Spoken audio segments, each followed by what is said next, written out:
Do you struggle with worry? Do you find yourself waking up during the night and having difficulty getting back to sleep because your mind is racing and you're worrying about unfinished business or things you need to do or people you care about? Or how about during the day? Do you find yourself caught up in the worry trap of excessively catastrophizing negative outcome? What if this and what if that? Well, you're not alone. It's very common. In fact, I used to be president of the club, if there's such a thing as Worriers Anonymous. Now I think I'm just a member because I've learned how to manage it. And that's what I want to share with you in this. Some simple tips and tools to help you transform worry into a positive energy that will motivate you and get you through the day more productively in a more balanced, healthier way. Hi, my name is Ken Kasha. Many of you know me as the Silva Method lead instructor and international training director. Now going into my 47th year, I'm also the founder of the new Trust Your Intuition Academy. Thank you for watching. I'm glad you're here. Our topic today in today's video lesson is, I'll keep it as short as possible, is managing worry. On one level, I want to say that by the fact that you worry says you care. Because if you didn't care, if you were aloof and indifferent, you wouldn't worry. You know the type? So it's actually, you could say, a positive attribute. It's just that it makes it worse. It's just that if we worry excessively and if we don't manage the energy that's built up from worry, it can be debilitating emotionally. It can be debilitating even physically. And that's how I can help you with that. So let's take a look at some of the different aspects of worry and care. The first thing, I want to go through a bit of a list. One is very obvious, and that is the news. And you may have heard this before. This is not a new strategy. That's for sure. However, when you wake up, you see this chart behind me. It has to do with brain waves and the flow of the rhythms of brain. For example, when we first go to sleep at night, we move from our normal waking state into very quickly slow wave deep sleep, the black on the chart. And then we actually fluctuate and we go through what are called 90-minute sleep and dream cycles, and they repeat. But as the night progresses, we spend more and more time in the lighter stages of sleep, REM sleep, which is rapid eye movement, dreaming, alpha. Whereas initially we're spending much more of our time in the, like for example, the first 90 minutes, maybe 80 minutes in slow wave deep sleep. Now, why is that important? What's important about that is that in the morning, first thing in the morning, we're not fully awake, we're not fully adrenalized, and we've just come out of, in fact, if you're sleeping a minimum of 7 to 8 hours of sleep, those last 90 minutes, majority of those 90 minutes is very light sleep, typical of alpha, typical of dreaming. And it is a highly suggestible state to be in. It is a state where we can accelerate learning. It is a state commonly found in young children prior to puberty, where they're learning so rapidly, maybe 25 times faster than we do as adults. So what am I saying? Own your morning. Did you hear me? I now own my morning. I love that expression. It's not mine. However, I love it because if the first thing you do when you get up in the morning is make a cup of coffee and turn on the news, open up the paper, what are you doing? You're interjecting, you're feeding your human computer with crap. Excuse my language, but crap, negativity. Because the news media has what? A predisposition to what? Negativity. What's wrong in the world?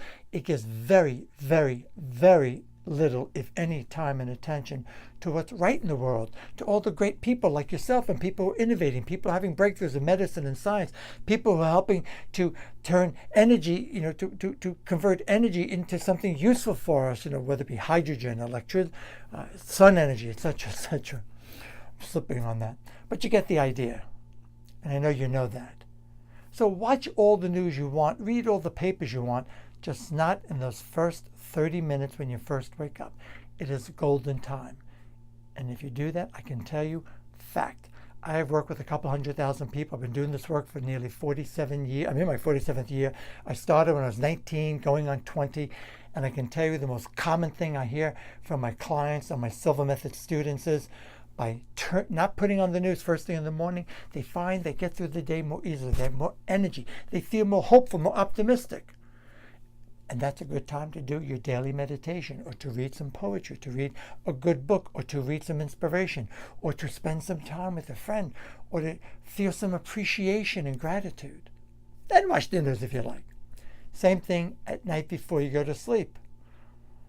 The subconscious will tend to integrate the dominant thoughts. So if your last thoughts, when I was a kid growing up in Brooklyn, New York, we used to watch the 11 o'clock news, then go to bed. Big mistake. Why? Because the news is, again, mostly negative. So again, anytime, but just not 30 minutes before sleep. So what I mean by owning the morning is, I don't turn on my cell phone, I have it off, I don't check emails, I get up, I drink lots of water, I do my exercise, lots of stretching, I do my meditation. If it's the summer months, I do my morning workout because it gets too hot in the middle of the day. Otherwise, I usually like to work out in the middle of the day. Then I have my breakfast, do some reading, then I turn on my phone. Then maybe I'll check social media, check emails. Why? Because if you start doing that before you go to sleep at night or first thing in the morning, you run the risk of being distracted by the minor things, what's not important, or by the demanding clients, or about some of the negativity, or some of the complainers and the haters. You hear what I'm saying? It's up to you. It's up to me. Happiness is a choice. I really believe that. And with the right training and applying these skills. And happiness really comes from feeling fulfilled in life. And the only way you and I will have a fulfilling life is if we own our lives and we take command of our lives. And that's one sure way. Second, during the day, let's say you're driving, scenario, and too often we drive by a horrible car accident, a wreck, where it looks like, oh my God, the car is burnt out and there's ambulances.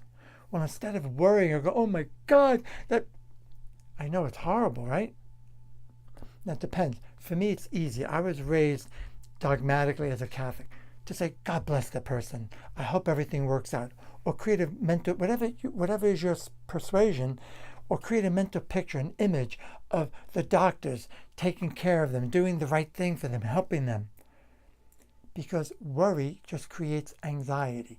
And if you worry about it, and the more worry, whether it be from the news, from that, or about your business, or about your children, you're going to increase the stress hormones. You're going to cause the increase, literally, from the brain into the body, those stress hormones. Adrenaline will increase. And all those, stumbling on the words here for that, getting stressed even thinking about it, right? You know what I'm saying. And then you'll get overwhelmed. And if you get overwhelmed, you won't be able to think clearly. And if you get overwhelmed, the first thing to go is the frontal lobes, thinking cognitively, being able to think with the higher thinking functions and memory. So you got to prevent that. And if it continues, you'll start feeling helpless and hopeless. And if you start feeling helpless and hopeless, you won't feel like doing anything. And you go into what I call the duh. So you got to manage it. Worry is like a rocking chair. It gives you something to do, but gets you nowhere. It's just a movement that does nothing other than move. So it's important. What I'm also saying, though, my friends, is if you're waking up during the night, it's a strategy I employ now. And it's very common and very natural to wake up because every 90 minutes we go through a change in the sleep and dream cycle. And as the night progresses, after 3 hours or so, 4 hours, it's very common to become more consciously aware. And you may wake up from a dream because that's how the cycles work. Because in that part of the cycle, after 3-4 hours, you're going to have a lot more lighter sleep, and it's much easier to awaken from that. So little things that normally we'd sleep through will arouse us and cause us to wake up. What you got to be careful and manage and take command of is not to start worrying about business, about work, about your children. Because if you do, then you'll be awake for the rest of the night and you'll get little or no sleep. And it's as if your ego will then have a tantrum. So a strategy I find very useful is we become self-absorbed. And what I mean by that, I mean to be very respectful. That self-absorption is like me, me, me, me. The more we worry, the more we think about ourselves. Do you know the type? You have a friend like that? That they're always dumping on you, and they repeat and repeat about how horrible work is and all the demands and this and that. And it's like the same story being repeated time after time. It's an endless feedback loop. Nothing changes unless we take action. And if you keep wallowing in it and you keep dwelling on it, you keep ruminating on it, you are firing and wiring that same negative pattern. Fact. So you got to retrain your brain. So one way to do that during the day or at night, especially when you wake up, is I think of it as bless. I say, God bless them.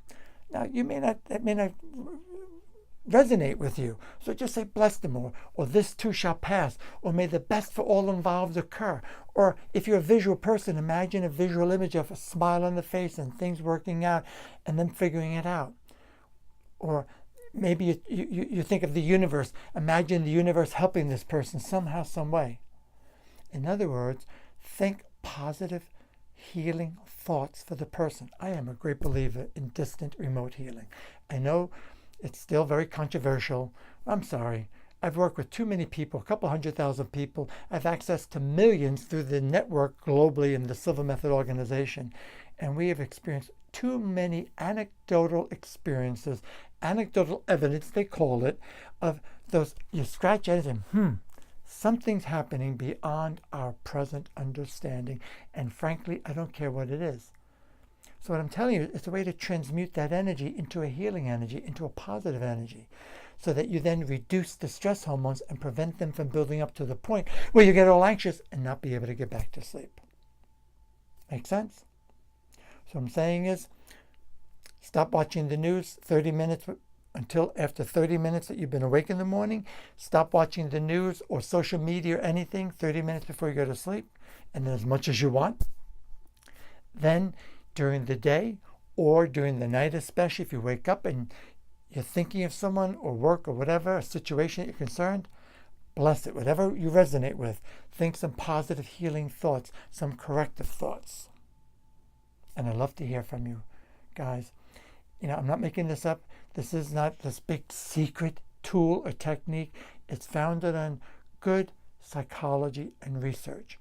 That all you're doing is working with the energy. So worry can be a productive energy because it's energy of caring. It's energy of wanting something to be better.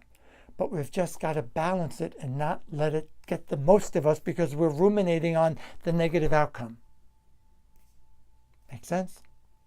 Thanks so much for listening. And please, I ask you a solid. Think of people in your life who maybe could benefit from this. Do you know any fellow warriors who could benefit from watching this little simple lesson? Please share it with them. I'd appreciate that. It'd be great. It helps me get my message out, supports my work, and more importantly, it helps us build a better world. Remember, a better you helps create a better world. Thanks so much. And if you'd like more information, check us out on the website, Silva Method of Connecticut. Thanks again.